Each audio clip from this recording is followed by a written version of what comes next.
এই মুহূর্তে যে বড় খবরে চোখ রাখবো, বিরোধী দলনেতা শুভেন্দু অধিকারীর মুখে ফের রাষ্ট্রপতি শাসনের কথা। শুভেন্দু অধিকারী আজকে নাগরাকাটায় প্রতিবাদ মঞ্চ থেকে বলছেন যে এসআইআর না হলে ভোটার লিস্ট হবে না, ভোটার লিস্ট না হলে ভোট হবে না, আর ভোট যদি না হয় তাহলে 2026 রাত 12টার পর থেকে বাংলায় রাষ্ট্রপতি শাসন জারি হবে।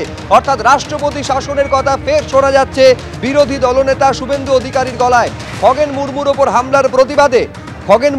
হামলার প্রতিবাদে নাগরাকাটায় প্রতিবাদ মঞ্চ, এবং সেই মঞ্চ থেকে এই হুঙ্কার দিচ্ছেন বিরোধী দলনেতা। 2026-এর 4 মে থেকে রাজ্যে রাষ্ট্রপতি শাসন জারি হবে যদি এসআইআর না হয়, এই হুঙ্কার দিতে শোনা গেল বিরোধী দলনেতাকে। তিনি বলছেন প্রতিবাদ করা হচ্ছে তৃণমূলের তরফে, এসআইআর এর বিরোধিতা করা হচ্ছে। এসআইআর না হলে রাজ্যে ভোটার লিস্ট হবে না, ভোটার লিস্ট না হলে ভোট হবে না, আর ভোট না হলে 2026-এর 4 মে রাত 12টা থেকে রাষ্ট্রপতি শাসন জারি হবে বাংলায়। কি বলেছেন দেখুন। মোদীজি সবার জন্য, সকলের জন্য কাজ করেন, কোনো চিন্তা করবেন না। কিন্তু ঘুষপেটিয়া নো, অনুপ্রবেশকারী bye bye, tata bye bye. অতএব এসআইআর এর সেমিফাইনালেই পিসি এবং ভাইপো ভোট আটটা। ওই জন্য কাঁদছে, চিৎকার করছে, এসআইআর করতে দেব না, দম থাকলে আটকে দেখান। ভারতবর্ষে কোন পলিটিক্যাল পার্টি শেষ কথা বলবে না, বলবে সংবিধান, যা বাবা সাহেব আম্বেদকর দিয়ে গেছিলেন। সংবিধান শেষ কথা বলবে, বললে আটকে দেখান। বলছে 2 তারিখ থেকে মিছিল করব, করুন মিছিল, আমরাও পাল্টা মিছিল করব। No SIR, no election.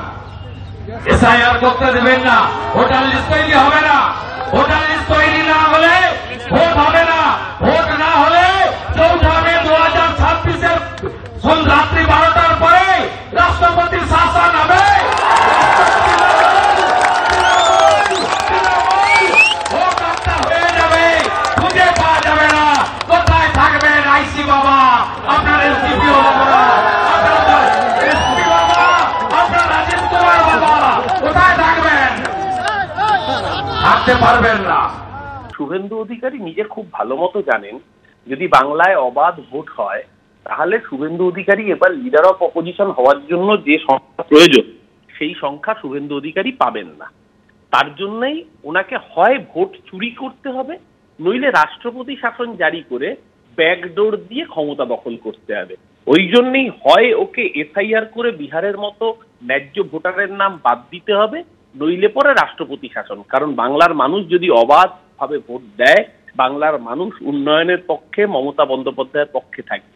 তার জন্য হয় ভোট চুরি, আর নইলে গায়ের জোরে ডাকাতি। হয় চুরি অথবা ডাকাতি, ভোট চুরি অথবা রাষ্ট্রপতি শাসন করে গণতন্ত্রের ডাকাতি। এছাড়া শুভেন্দু অধিকারীর আর যে কোনো জায়গা নেই, সেটাও নিজেই বুঝতে পেরেছে বলে এই স্লোগান আজকে ও নিজেই দিয়েছে।